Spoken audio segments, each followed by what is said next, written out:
what does financial freedom mean for you? A lot of this financial freedom stuff comes down to your monthly habits. And I say monthly versus daily because the monthly then informs the daily. I feel like everyone can boost their income in a way, whether it's learning a new skill like trading, whether it's just going and doing some Uber Eats at the weekend. Yeah. Like there are ways everyone can use to boost their income pretty quickly if they just go for it. You do want to get super duper clear on where it is you are now, income, expenses, all of those things, and then super clear on where we want to be. So our point A right now, point B, where we want to get to. Hello everybody and welcome to this episode of the STARTrading podcast with me, Lewis. And me, Sophie. Here's to us. Cheers. Oh, that's getting stronger each time. So on today's episode, we are going to talk about what does financial freedom mean for you. So we've talked about what it means for us, but both of us help people become financially free, financially independent. For me, I'm very much leaning into more this idea of financial freedom and peace rather than freedom, really. So more leaning into financial peace. So what does it mean to be financially peaceful? So yeah, that's what we're going to talk about. I'm very excited. Yeah. Welcome back to my house. Thank you. It's lovely. Did you know it's haunted? I did know that you get visited by fairies. Oh yeah, well that's my daughter. Yeah. Who gets secret letters from the fairies. Yes. But it's also haunted by the Really? ghost of the lady that died here, Oh, that's fun. Sally. Yeah. Is she going to be in my room tonight? She could be. Okay, cool. Yeah, we moved in and then my dad in this very room walked in and saw her walking towards him. Oh, that's creepy. And he said, firstly he was like, don't share this with anyone, so don't tell Here him. we are. But he also said, yeah, I think she was just checking that it was, who was here and that it was a nice family and that everything was fine with the house. That's cool. Yeah. I have a very long experience with ghosts, but that's for a different podcast. Why? Because they're not financially peaceful. I suppose they're very peaceful, aren't they, actually? They don't have to worry about Was anything. it good or bad experiences? Mainly good, yeah. I used to, in a past life, not actual past lives, before I do what I do now, I used to clean people's houses spiritually and things like that. Really? Yeah. Okay. Yeah, it's good fun. Okay, we'll do like a bonus I episode. think a bonus on that. episode, yeah. So, So financial peace. Yeah. So for me, when I'm helping people kind of get to that point, it's going to sound so obvious, but there's two things that you really need to understand. Number one is, where are they right now? Mm-hmm. So everyone watching, everyone listening, where are you right now financially? Are you super duper clear on what your income is from all the different sources you may have? You may have only one salary, you may have multiple salaries, you may have multiple investment vehicles and things like that. Are you clear? And by the way, it surprised me how many investors I know who aren't clear on the numbers. But are you clear on all the numbers of what you've got coming in, and also super clear on all the numbers you have going out? And this is actually a very opportune time for me to mention what I've been working on a lot recently in terms of my own thinking and my own head. So on our 5-night challenges, introducing people to trading, letting them get a feel for it, practice it, see if it's good for them before they do mentorship with us or things like that. I talk quite a lot about two types of thinking. So gap thinking and gain thinking. Gain thinking, we look at and we focus on the positive, and we focus on how far we've come and the benefits we're getting from all the things in our life. Gap thinking, we focus on the negative, we focus on the distance from how far we are from where we want to get to. We don't really want to get stuck in that thinking. But you do want to get super duper clear on where it is you are now, income, expenses, all of those things, and then super clear on where we want to be. So our point A right now, point B, where we want to get to. And so when we're thinking about our point B, our financial peaceful position, FPP, just came up with that. What we need to do is we need to understand those numbers, but it's about increasing the gain and minimizing the gap. So we want to increase as much as we possibly can that number on our monthly statement of money coming into the door, and decrease as much as possible the number going out the door. So when we increase that gain and we minimize that gap, we really do start to build phenomenal and unshakable financial peace. yeah, and it can be done. It really can be done. Like if I said to someone like, okay, I want to book a holiday for next year, they might say, we've got a credit card debt, it's not in the budget, we can't afford it. Whereas I would be like, I'll just make more money. I'll just make more money to pay for the holiday. Yeah. And I feel like everyone can boost their income in a way, whether it's learning a new skill like trading, whether it's just going and doing some Uber Eats at the weekend, Yeah. whether it's selling your stuff on Vinted or Etsy or eBay. Yeah. Like there are ways everyone can use to boost their income pretty quickly if they just go for it. Yeah. So if someone came to you and they said, Sophie, I want to become financially free, what are some of the first things you would talk to them about, you would ask them, or you would suggest that they did? All the things. All the things. Well, I think the fundamentals are exactly as you said. So what have you got coming in and going out right now? Like I'm mentoring someone who, in our first session, we talked about, okay, what does your life look like now? Where do we want to be in 12 months? Where do we want to be in 5 years? And they've got a couple of properties, a couple of HMOs. I said, okay, how much are you getting? She said, I don't know. Wow. Yeah. And I was like, what? Yeah. She's like, I don't know. The agents just pay us. I was like, but how much is it each month? Yeah. And she's like, I don't know. I said, okay, you need a report each month. You need to know to the penny to the pound how much is going in, how much is going out. This is how we're going to start.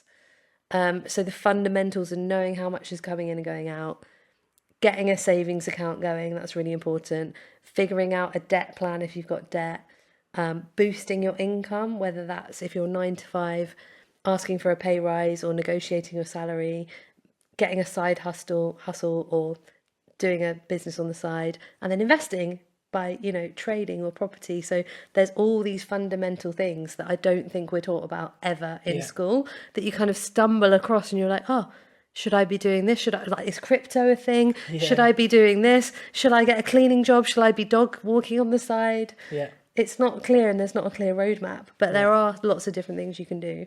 So it's getting those fundamentals, figuring it all out, having it organized in your head, and then figuring out a way of boosting those things. Yeah, completely. And there's two things I want to come back to. One of them is, so remind me, is the debt factor. So I really want to talk about that. But something that I was kind of surprised me the other day was I was speaking at an event called Car Fest, which was really good fun, really enjoyed it. I got speaking to a few people. I was talking about money and how to become financially indestructible.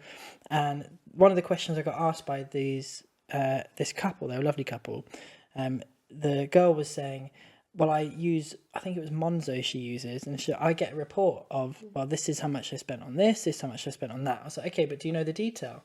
She was like, no, it's just kind of like a summary. I was like, okay, but if you don't know the detail, how are you going to know what to adapt? So if you see like a category of food and you spent £200 that month on food, you might think, oh, okay, not too big a deal.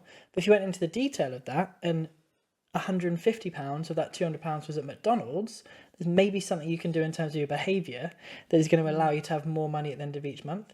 And she was like, oh, what do you do? I was like, I print out my account every single month and I look at it and I see where the money has gone and where I spent it. Now, don't get me wrong, I'm a little bit of a hypocrite on this because I don't do it every month, but I do it more often than I don't do it. And my ADHD tendency does not love the detail, but I've forced myself into that process of understanding where I'm at now and where I want to get to, and what do I need to do, what behaviours do I need to follow, what patterns do I need to follow, what habits do I need to have to enable me to get there. And so that's what I focus on. So a lot of this financial freedom stuff comes down to your monthly habits. And I say monthly versus daily because the monthly then informs the daily. I felt like that was really profound, and I don't think it was as profound as it actually was. But it's all these like subscriptions and stuff that you just forget about, and then they just come out and you're like, oh no, Google Workspace or Disney Annual or, all these little things that just add up. Yeah, completely. And they do add up. And like my dad always used to say, look after the pennies and the pounds will look after themselves. And that is true. There's a lot of truth behind that. And people aren't aware of where all this money is that they're spending. And I'm not saying don't have that coffee. I'm not saying don't eat avocado. That's not what I'm saying. But are you consciously aware and are you intentional with your spending?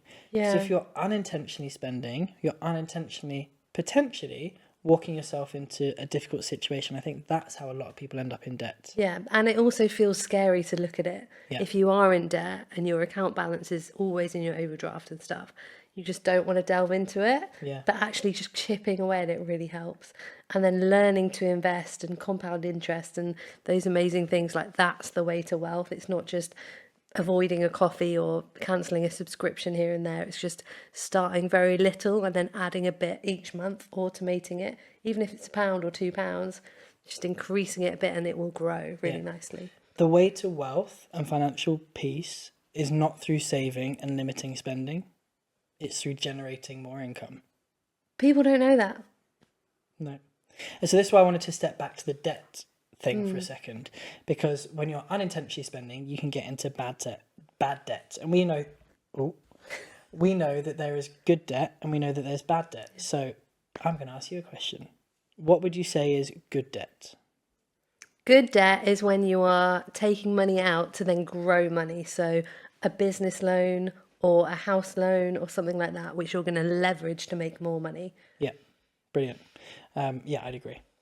Bad debt for me is anything which you've bought out of desire for personal use, rather that isn't an investment, something that doesn't make you money. You've gone into debt to purchase things that don't make you money.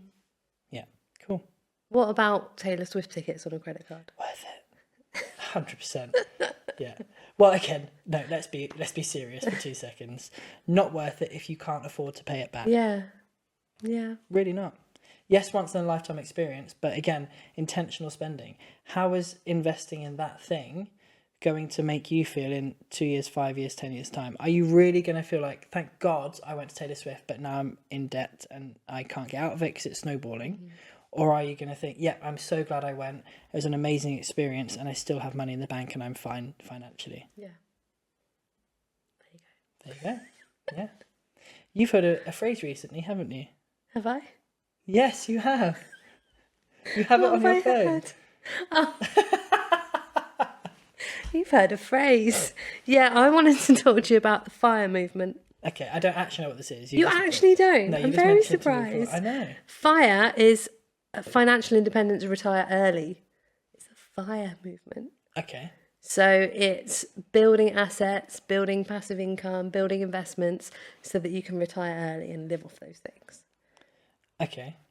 But it involves calculating different FIRE numbers and saving or investing, up to 50%, up to 70% of your income and living very frugally for quite a long time in order to achieve, that financial independence early.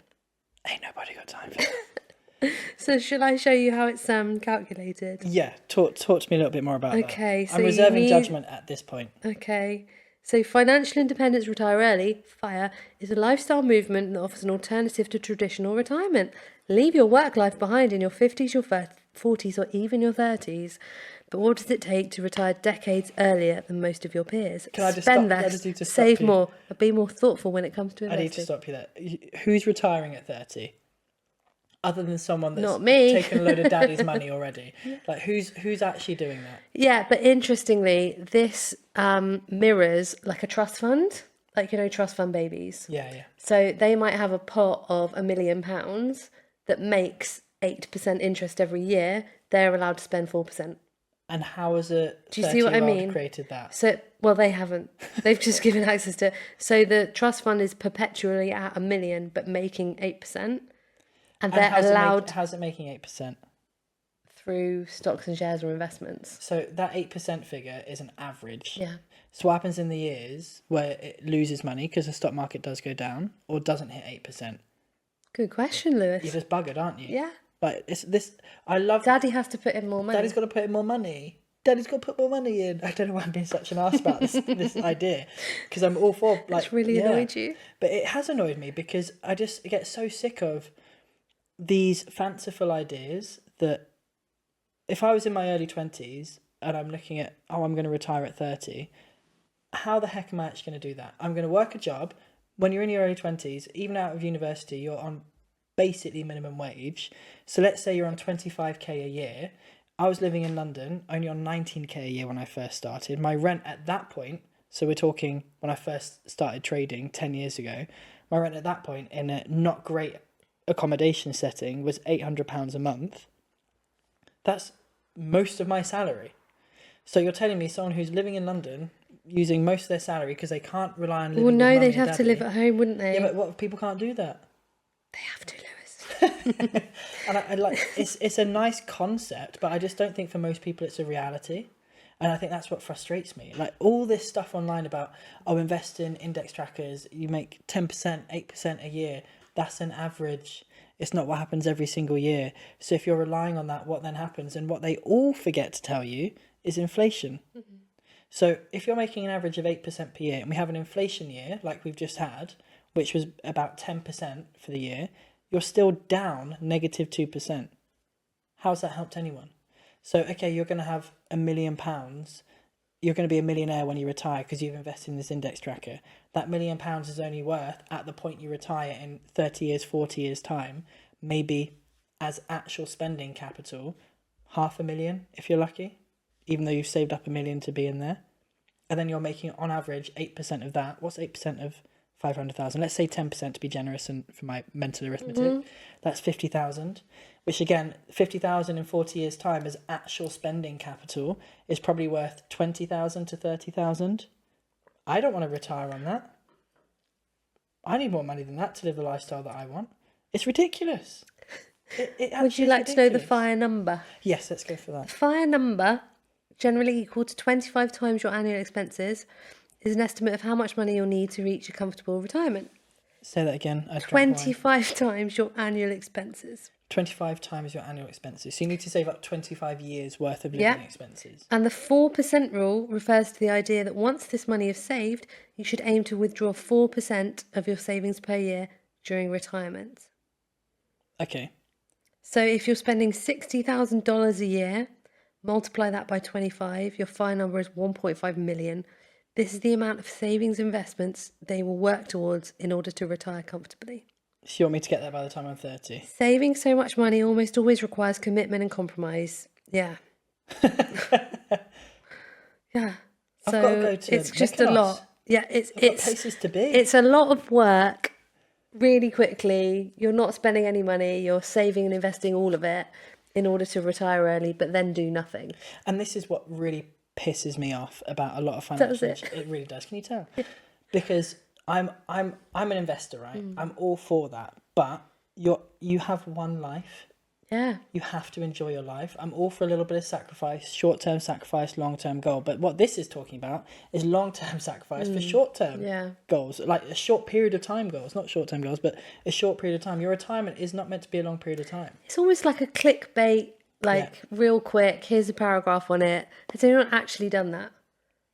Maybe. We need to speak to some of these FIRE people. We do need to speak to them. Yeah. Hit us up because we think you're wrong. We need a FIRE person on the podcast. Yeah, because, okay, so again, you're living off of 4%, right? Yeah. You're assuming that you're making 8%.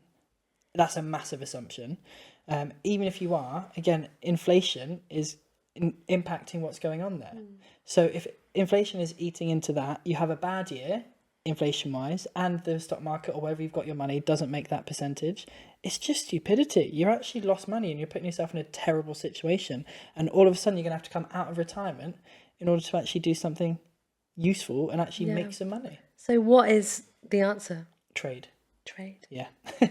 Now, the answer in all seriousness is to generate forms of income, low time commitment income, which will allow you to beat inflation every single year. Such as trading. Property doesn't always beat inflation every single year, but again, over the long term, we know it does. And even if it's not beating inflation, at least it should be generating you an income. Love it. Done. I think it's time for a snack. I think it is after all that debate. I think it was, yes, right. Cool. Should we do our magic again? Let's do the magic.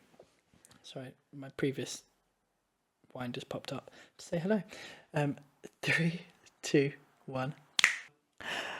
Oh, amazing! Here we go. Right, so I think you should go first this time. Okay. Reveal the snack. Oh, Lewis! I mean, I bought it, and I don't know why I still find it funny. Oh no! Fire stick pepperoni, 100% pork, protein kick. Is it 100% pork? Do you know what? That's very apt for this particular topic today. Fire stick. Fire stick, yeah. Is it really spicy?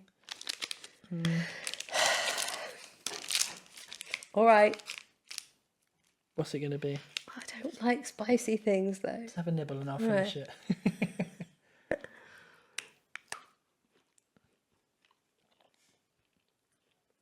Is that spicy for you? Oh It's getting no. spicier. Burning my mouth. Oh. I've Okay, you have to have a bit. Okay. Right.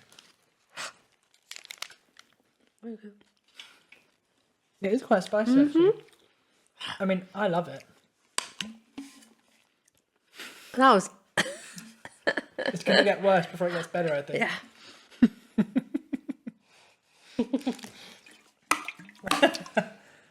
Is it hot?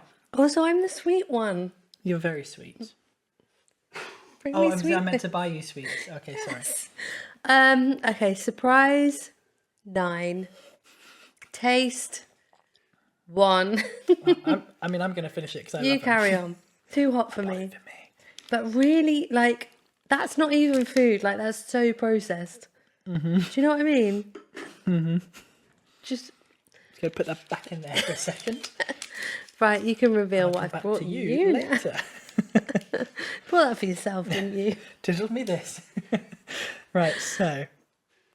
Oh! Now that is a surprise. What have you got? I mean, yeah. Oh, wait a sec. I'm so surprised by this. So this says pizza, but then I'm doubly surprised. You went to town. Like, this was a lot of money at Toy Town. You literally went to Toy Town. But this is mini candy pizza. Yes. So I've gone sweet and you've gone savoury. We've just switched over. Yeah. I mean, I'm looking at this. I'm not 100% sure I want to try any of it, but I will. My kids would go crazy for this. Oh, it looks a bit wrong. It's just a pizza made of sweets. My mouth is still really hot. I'm going to try. You might want to try one of these sweets. That might help. Do you think it's a Fiorentina because it's got an egg in the middle? Could be. Oh, more plastic. Oh, double wrapped. Double wrap. I don't even know how to get into this. Right. I will eat something. There we go. It's a pizza entirely made of sweets. It is. Oh, there's no base. You don't seem very The excited. base is at all. cardboard. Yeah. So you've got gummy bears. You've got Laces. bananas Fried for egg. crust. Fried egg. Yeah.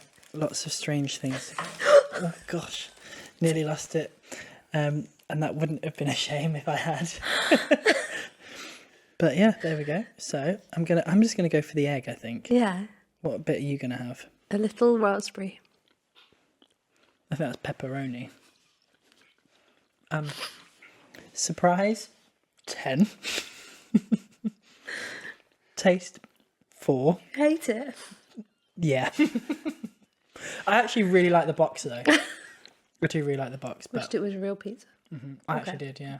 I think my expectations were up here. I was like, oh, I'm getting a mini pizza. Oh no. And then it was a random assortment of fruit flavoured sweets. Everyone likes sweets though. Not you. No. Should we swap?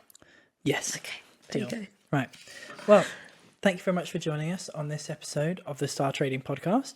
We hope you learned something valuable about pepperamis and pizzas. And we'll see you in the next episode. Bye.